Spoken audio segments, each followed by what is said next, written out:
तर नमस्कार मित्रांनो आणि लाडक्या बहिणींनो, लाडक्या बहिणीसाठी एक आनंदाची बातमी आहे। भरपूर लाडक्या बहिणी मार्च महिन्यामध्ये जो 1500 रुपयाचा हप्ता येणार आहे याची वाट बघत आहेत। त्याची तारीख पण फिक्स झालेला आहे आणि सोबतच हा जो 1500 रुपयाचा हप्ता आहे हा कोणत्या लाडक्या बहिणींना मिळणार आहे आणि ज्या लाडक्या बहिणींना जे पैसे आहेत ते मिळत नाही, त्यांची केवायसी झाली नाही, तर त्याच्यासाठी पर्यायी ऑप्शन काय आले आहे हे आपण या व्हिडिओमध्ये सविस्तर माहिती बघणार आहोत। तर हा व्हिडिओ थोडा पण स्किप न करता शेवटपर्यंत बघा। तुमचं सर्व प्रॉब्लेमचं सोल्युशन या व्हिडिओमध्ये तुम्हाला बघायला भेटणार आहे। तर अशाच लेटेस्ट अपडेटसाठी आपल्या YouTube चॅनलला सबस्क्राईब करून हा व्हिडिओ जास्तीत जास्त शेअर करून या व्हिडिओला लगेच लाईक आणि सेव्ह करून ठेवा।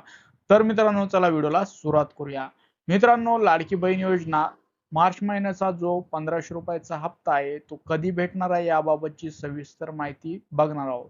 तर मार्च महिन्यामध्ये जो लाडक्या बहिणींना 1500 रुपयाचा हप्ता आहे तो तुम्हाला 20 ते 30 मार्च दरम्यान बघायला भेटणार आहे आणि याबाबतच्या पुढे ज्या अपडेट येतील तर त्या तुम्हाला सर्वप्रथम बघायला भेटतील। त्याच्यासाठी तुम्हाला आपल्या YouTube चॅनलला सबस्क्राईब करून ठेवावं लागेल, जेणेकरून तुम्हाला नोटिफिकेशन आपल्या व्हिडिओच्या मिळत राहतील आणि अपडेट टाइमवरती मिळत राहतील। आता हप्ता मिळवण्यासाठी काय प्रोसेस करणं आवश्यक आहे हे तुम्हाला मी इथं सांगणार आहे। आता केवायसी पूर्ण असणे हे आवश्यक आहे, पण त्यामध्ये भरपूर लाडक्या बहिणींची केवायसी झाली नाही। आता यांनी काय करायचं आहे हे आपण लगेच बघून घेणार आहोत। आता इथे बघू शकता, आधार कार्ड हे बँकेशी लिंक असणे गरजेचं आहे। आता भरपूर लाडक्या बहिणींची केवायसी ओके आहे, पण त्यांना आणखी माहीतच नाही की त्यांचं आधार बँकला सीडिंग नाही। त्याच्यामुळे तुम्हाला एक एरर येत असेल की तुमचा आधार क्रमांक यादीमध्ये नाही असं दाखवत असेल, तर तुमचा इथे पण प्रॉब्लेम आहे, तो तुम्हाला इथून सॉल्व्ह होऊ शकतो।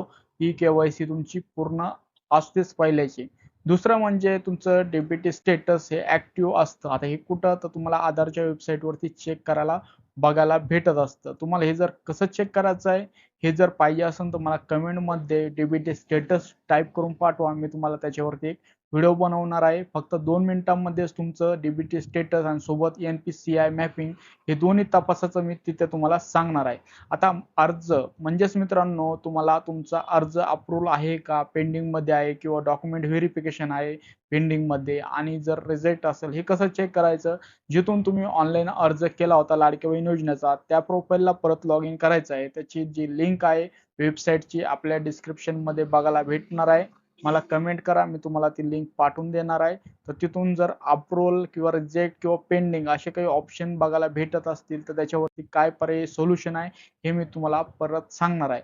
आता बँक खाते ऍक्टिव्ह असणे हे गरजेचं आहे, म्हणजेच त्याला डीबीटी जे सीडिंग आहे किंवा जे डीबीटी स्टेटस आहे हे ऍक्टिव्ह असणं गरजेचं असतं मित्रांनो। तर मित्रांनो, या काही प्रोसेस आहे आणि ही काही जे मार्च महिन्यामध्ये येणारे 1500 रुपये हप्त्याची अपडेट आहे। तर मित्रांनो, हा काही आपला या विषयावरती व्हिडिओ होता। जर हा व्हिडिओ तुम्हाला जर आवडला असेल नक्कीच या व्हिडिओला लाईक करून ठेवा, हा व्हिडिओ जास्तीत जास्त शेअर करा आणि पुढच्या अपडेटसाठी आपल्या YouTube चॅनलला सबस्क्राईब करून ठेवा। व्हिडिओ बघितल्याबद्दल आपल्या सर्वांचे मनपूर्वक धन्यवाद।